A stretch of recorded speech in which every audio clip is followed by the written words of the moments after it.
travers ce mot se confier, c'est une ouverture. Vous ouvrez à quelqu'un, vous donnez quelque chose de précieux à cette personne, vous vous abandonnez à cette personne. Alors, pourquoi faire confiance? Comment faire confiance? Moi, tout d'abord, de mon avis, la confiance ne se donne pas. La confiance se gagne.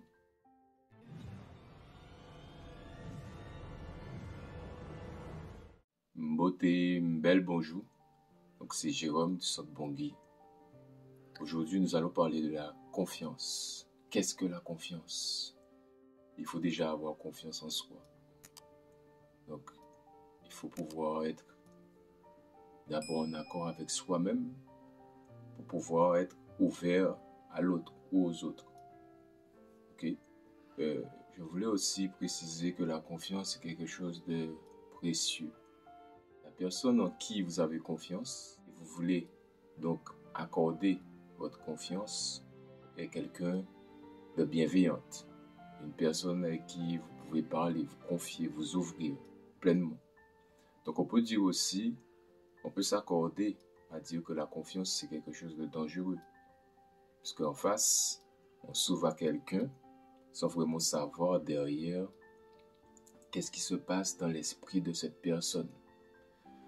Donc on prend un risque en s'ouvrant à quelqu'un.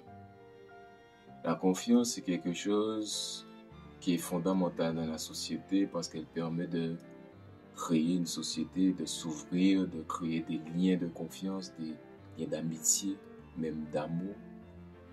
C'est primordial d'être en confiance, d'avoir confiance en quelqu'un, d'être entouré de personnes de confiance.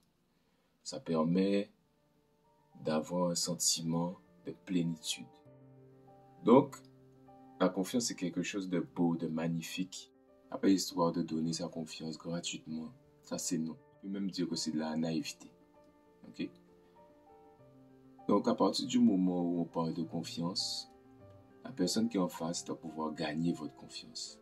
Pas à travers les mots, mais à travers les actions. Donc comment être sûr d'une personne à qui on accorde la confiance? En réalité, on ne peut pas être sûr. On ne peut pas être sûr et on peut juste se rassurer à travers les actions de cette personne et à la longue, on connaîtra plus ou moins cette personne pour soit s'ouvrir plus, soit se refermer. Donc je vais vous donner un exemple d'un couple où l'un des deux partenaires est jaloux. Donc la personne jalouse doit comprendre que son problème, c'est sa confiance en elle-même. Donc en elle-même, peut-être par rapport aussi à certaines relations ou une relation qu'elle a eue précédemment.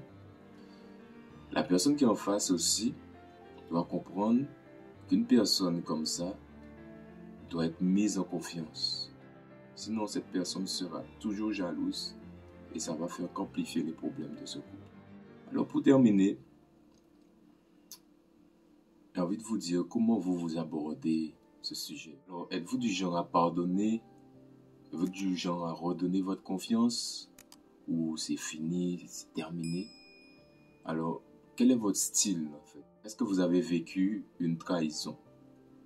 Est-ce que vous avez autour de vous des personnes de confiance? Laissez-moi vos commentaires au-dessus de la vidéo.